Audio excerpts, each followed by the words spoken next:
Good morning, I'm Maiki Oreta and you're watching Business 360, where we break down the numbers, connect the dots, and give you the developments and the insights you need to navigate, adapt, and lead. Let's dive right in.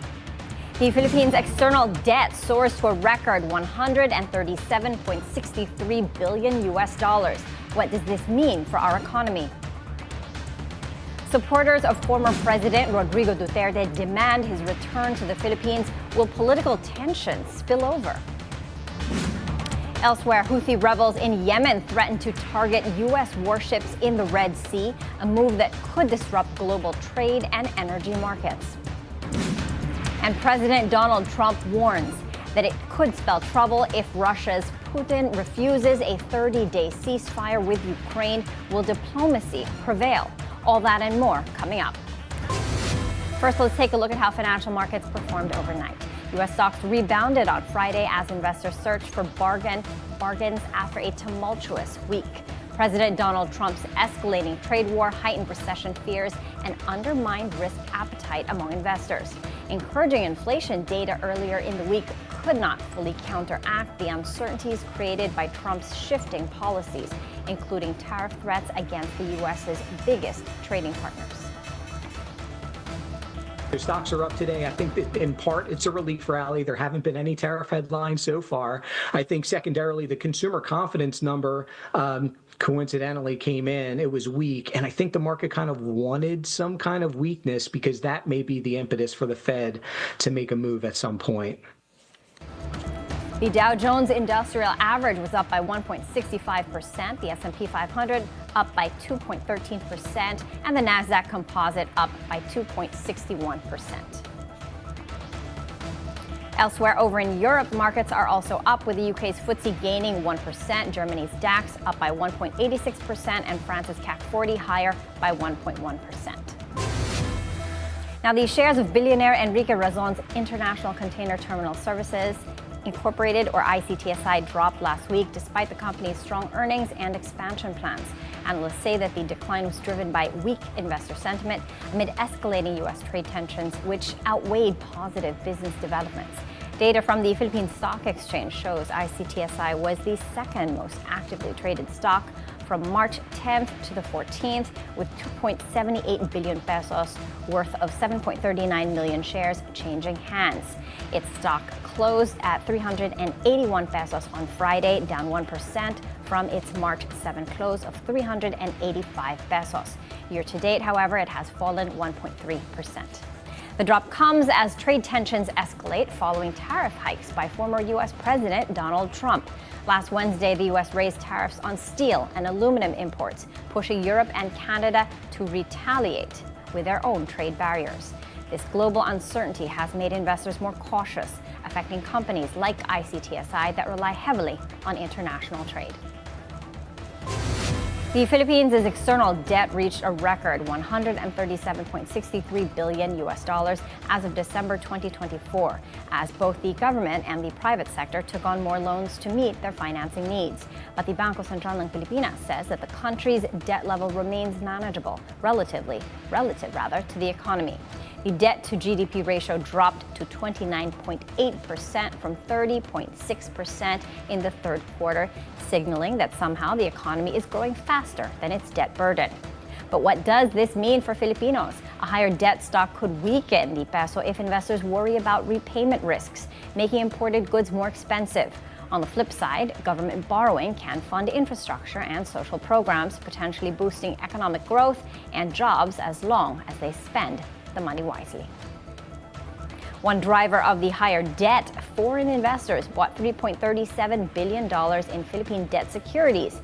But this was partly offset by a $1.39 billion drop due to foreign exchange fluctuations. The biggest lenders to the Philippines, well, Japan leads with $15.18 billion, followed by Singapore at $5.06 billion, and the Netherlands at over $4 billion. The big question now is, how will the government handle this growing debt? If used for productive investments, it could strengthen the economy, but overborrowing without careful management poses long-term risks. Now, the Philippine Deposit Insurance Corporation, or PDIC, plans to implement a risk-based assessment system to prevent banks from taking on excessive leverage following the recent increase in deposit insurance coverage. The PDIC is conducting a study on the measure in partnership with the Bangko Sentral ng Pilipinas and the World Bank. The findings will be presented to Congress. The study began in 2022 and was initially set for completion in 2027, but officials expect it to wrap up this year. Meanwhile, the maximum deposit insurance coverage has doubled from 500,000 to 1 million pesos per bank depositor. Now, the increase took effect on March 15th. This higher coverage aims to boost public confidence in the banking system, but it also raises questions about how banks will be regulated to manage the potential risks. On another front, the arrest of former President Rodrigo Duterte by the International Criminal Court is expected to have little impact on the Philippine financial markets and the economy. That's according to Dindo Manhit, President and CEO of Stratbase Group. Manhit even suggests that Duterte's arrest could strengthen the Philippines' global standing as it shows the country's commitment to due process and human rights. Duterte's allies and supporters have held protests nationwide, but Manhit downplays the chances of widespread unrest. While political tensions remain, experts say business and investor confidence are unlikely to be affected. Consumers will have to prepare for higher water bills as Manila Water is set to raise its rates next month. For the details, we have this report from Sujin Kim. Manila Water will implement a slight increase in water rates starting April due to its quarterly adjustment based on foreign exchange movements. The FCDA adjustment is due to the weakening of the peso against the US dollar in the previous quarter. It is a corrective mechanism formulated by the MWSSRO to avoid under-recovery or over-recovery caused by forex movements. It depends now whether the peso appreciates or depreciates against the US dollar and Japanese yen and euro. And if there's any movement, it will have an impact. Meanwhile, Maynilad has deferred its planned rate increase to the next quarter. Please take note that the two concessionaires will not earn any income for the FCDA. They will not. This adjustment based on the foreign currency exchange fluctuations is a purely pass-on amount. There will be no impact on lifeline consumers and low-income households as they are covered by Manila Water's subsidy. For regular consumers, the increase will range from 24 to 90 centavos depending on water usage. We want to encourage water conservation, and we want to prevent excessive water consumption. That is why the monthly water bill is graduated in such a manner to encourage water conservation. MWSS clarified that the upward adjustment is not related to the summer season. However, with higher water consumption during hot months, consumers may see higher bills. There is normally a slight increase in the consumption of the consumers during the summer season. So that can be that will lead a factor, because the more you consume, the more expensive your water bill. Sometimes if you consume just less than 20 cubic meters before the summer season, and because of the heat, you consume more. MWSS is urging the public to be mindful of water usage. Sujin Kim, Bilyonaryo News Channel. Good news for motorists. We can expect another oil price rollback this week. Gasoline prices are expected to drop by up to 40 centavos per liter, while diesel and kerosene could see a decrease of as much as 60 centavos per liter. The price cuts will take effect on Tuesday, March 18th. The Energy Department says that the reductions come amid weak demand linked to potential economic slowdowns in several countries, including the United States. On another front, authorities seized 1.2 billion pesos worth of illicit goods in a series of raided warehouses in Malabon. The Bureau of Customs, in coordination with the Philippine Coast Guard and other enforcement agencies, discovered counterfeit products, unregistered vapes, and other unregulated items during the operation, which took place on March 11th. The warehouses have been sealed, and a warrant of seizure and detention will be issued for violations of the Customs Modernization and Tariff Act. For Philippine businesses, this operation underscores the government's commitment to cracking down on illegal trade, which can level the playing field for legal companies while protecting consumers from dangerous counterfeits and unregulated products. We're taking a quick break. Please stay with us as we dive deep into the numbers and the narratives that matter most to your bottom line.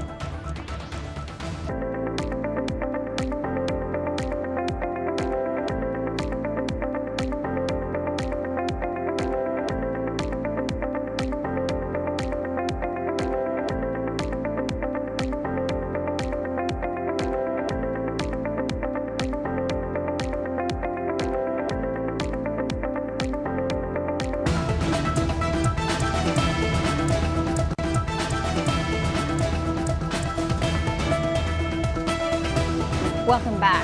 Let's take a look at how Asian bourses are faring this Friday morning. The positive performance of Wall Street last Friday, sharp gains there, will provide a positive backdrop for trading today. Right now, the Nikkei 225 is higher by over 1%, about 1.2%.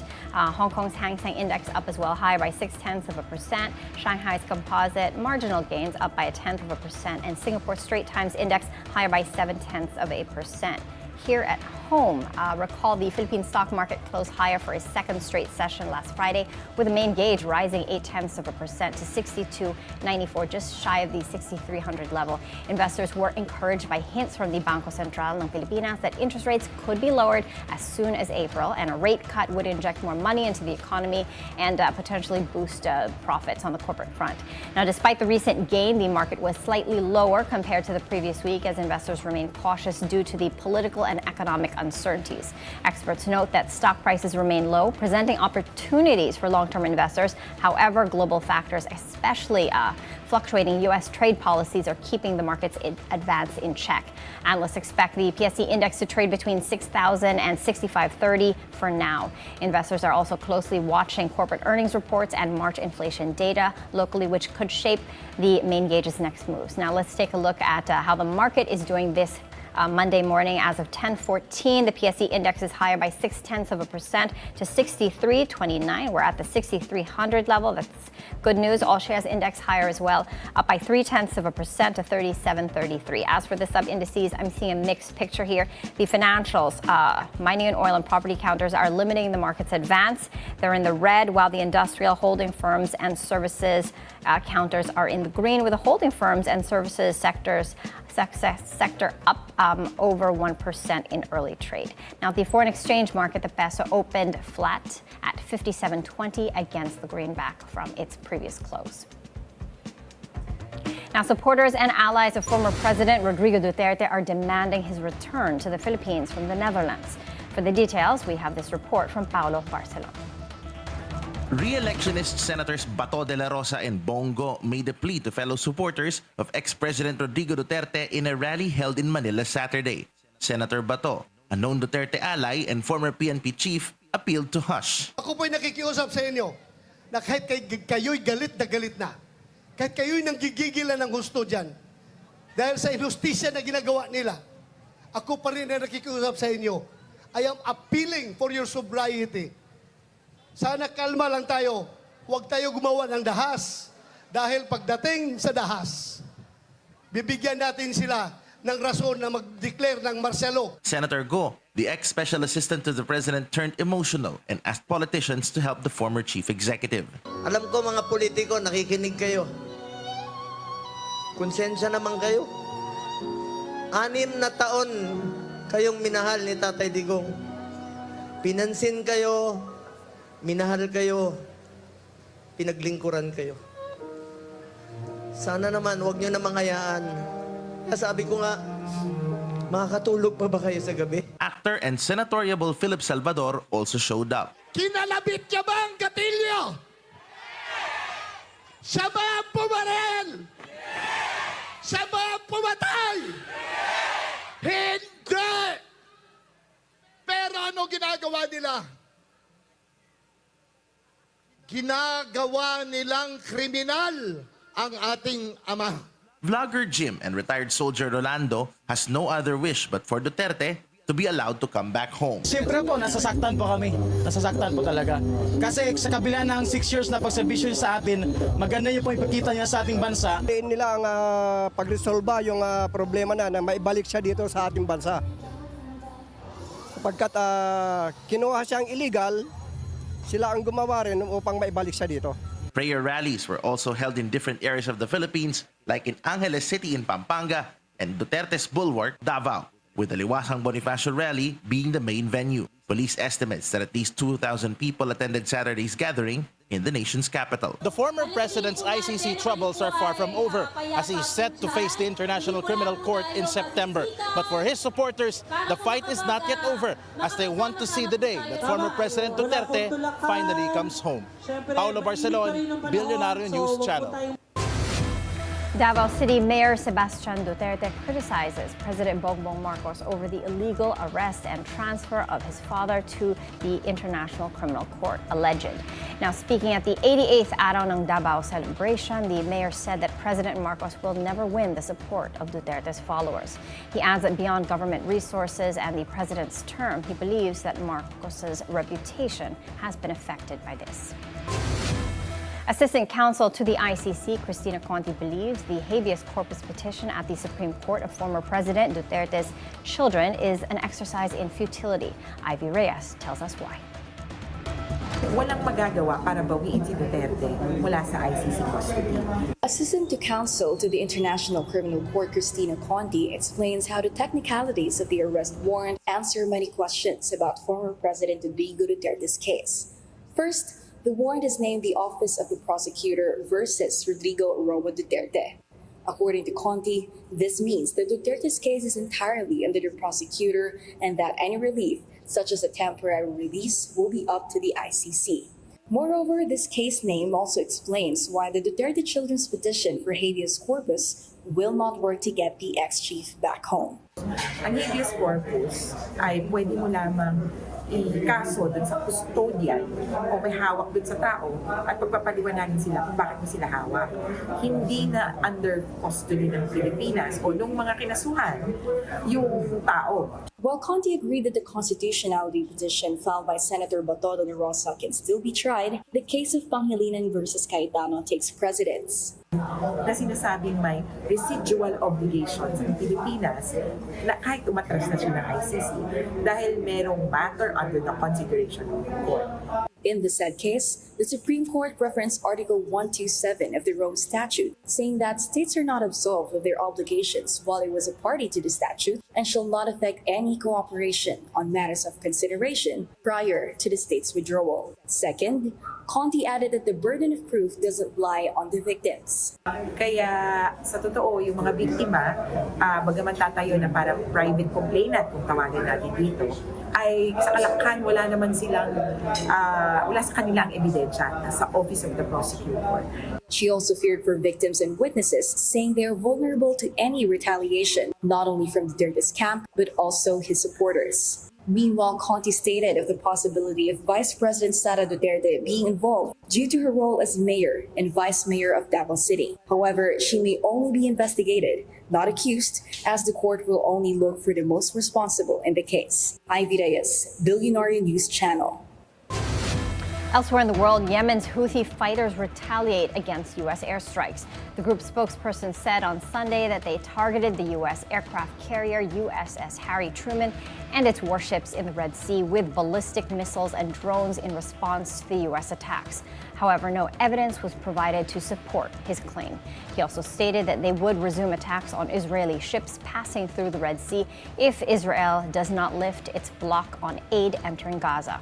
The United Nations has called for restraint and a cessation of all military activities in that region. Now, why does this matter for global business? Well, the escalation of conflict in the Red Sea, a crucial trade route, could disrupt global supply chains and energy markets, impacting everything from oil prices to shipping logistics. The uncertainty in the region may also increase risk premiums for companies operating in the Middle East and affect global markets that rely on stability in the area. On another front, U.S. President Donald Trump says he was being sarcastic when he promised to resolve the Ukraine crisis within 24 hours. In an interview with U.S. media on Sunday, Trump said that he would be successful in ending the clashes between Russian and Ukrainian troops, but he added that it would not look good if Russian President Vladimir Putin does not agree to a 30-day ceasefire, which has gained support from Ukraine's President Volodymyr Zelensky. What's the plan if Putin doesn't agree to a ceasefire?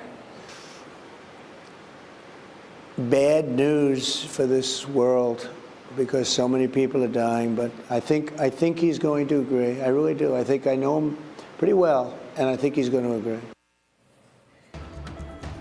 U.S. President Donald Trump moves to cut funding for the U.S.-funded media outlet Voice of America, or VOA. Nearly 1,300 journalists, producers, and assistants were put on administrative leave over the weekend, leaving their futures uncertain. Founded in 1942 to counter Nazi propaganda, Voice of America now reaches 360 million people a week, providing critical news and information globally. Its parent agency, the U.S. Agency for Global Media, employs 3,500 people and broadcasts in more than 50 languages. The White House says that this cut is a move against propaganda, but critics worry that it signals a threat to press freedom and could erode the U.S.'s credibility on global information. This move also comes at a time when the U.S.'s global image is under scrutiny, and it raises questions about the future of independent media in America and beyond. An update now on Pope Francis's health. A new photo from the Vatican shows a positive moment. This is the first image of Pope Francis since he began treatment for double pneumonia. The photo shows him seated in a hospital chapel celebrating Mass with other priests. Despite receiving oxygen as part of his treatment, the Pope appears to be breathing on his own, a sign of improvement and hope. And that's it for Business 360. I'm Maiki Oreta. Keep it here on BNC, the Bilyonaryo News Channel.